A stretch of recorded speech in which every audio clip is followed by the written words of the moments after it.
So next we have Dr. Mansi Pandey. Is she there? Hi. Dr. Alok Sharma. Yeah, uh, please come. Dr. Alok Sharma will be presenting a challenging case of ocular stroke in young. Good afternoon, everyone. Today I'll be presenting two interesting cases of ocular stroke in young. The first one being a 30-year-old female patient came with complaints of submandibular swelling over the left side for the past 3 months. Along with that, she gave a history of inferonasal field defect in the left eye since 2 months, which was transient blurring in left eye lasting not more than 1 minute. At the time of presentation, the visual acuity was completely normal in both the eye. However, apart from that, motility was also normal. When we came to pupillary reaction, the left eye pupillary reaction was sluggishly reactive, but right eye was totally normal. Fundus of the right eye was also normal. But left eye fundus examination shows mild temporal pallor of the disc and slightly narrowing of the superior temporal artery. We further proceed to the HFA. Right eye HFA was normal, but in left eye, as we can see, there was inferonasal sectoral visual field defect, which was not respecting the midline. OCT mean RNFL thickness in both eye was 93 micron. However, on closely looking, there was superior quadrant thinning in the left eye, which was 75 micron. We did the systemic examination of the submandibular lymph node, which was of the left side, which was significantly enlarged, non-tender, firm, and not fixed to the underlying structure. Rest of the systemic examination were normal. At that time, we made a diagnosis of left eye superior temporal branch retinal artery occlusion. The battery of blood workup along with the ECG and echo was completely normal. But when we got the carotid Doppler, there was diffuse thickening of left common carotid artery and left internal carotid artery with low blood flow velocity. We further proceeded to CT angio of the neck and upper thorax, which showed mild wall thickening with severe luminal narrowing of the left common carotid artery and proximal part of the internal carotid artery of the left side. Along with that, there was aneurysm, which was mycotic aneurysm of the descending aorta at D9, D10 level, plus multiple hypodense lobulated mass. The first image is showing multiple consolidation in right upper lung field. Apart from that, lower two images are showing enlarged cervical lymph nodes over the left side. We took the submandibular lymph node biopsy and got the result in form of caseating tubercles, which were multiple, which was indicating granulomatous tubercular lymphadenitis.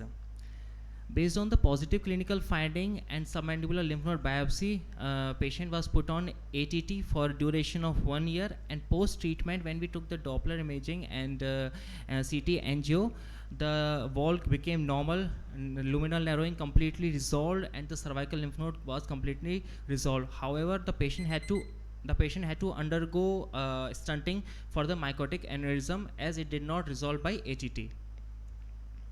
Another interesting case is an 18-year-old girl who came with complaints of sudden decrease in vision in right eye for 1 day, which was not associated with any long-term systemic disorder or long-term systemic medication. At the time of presentation, his right eye vision was 660, which was not being improved with pinhole examination. Left eye examination was completely normal, and rest all the examination was completely normal. On ophthalmic examination, the right eye pupillary, there was afferent pupillary defect.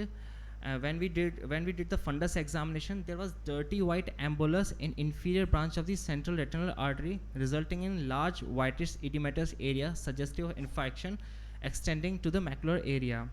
Left eye fundus was within normal limit.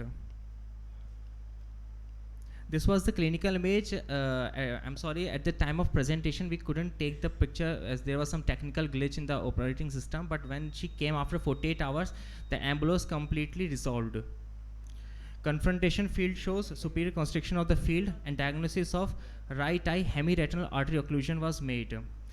Again, battery of blood work was done, which showed raised PT and APTT level, and antiphospholipid was 94 unit per ml. Rest all the blood work and carotid Doppler was normal.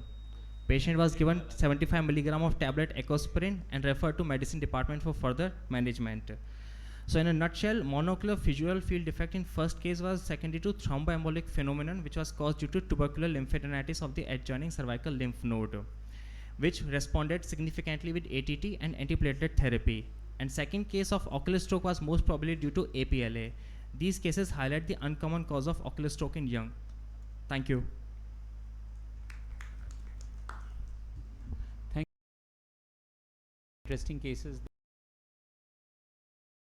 The tubercular one again getting picked up was very interesting because it is again like we saw in the previous cases of tuberculosis. It can be a challenge to pick these up. You had the access to a biopsy and that helped you in picking it up. And any other comments?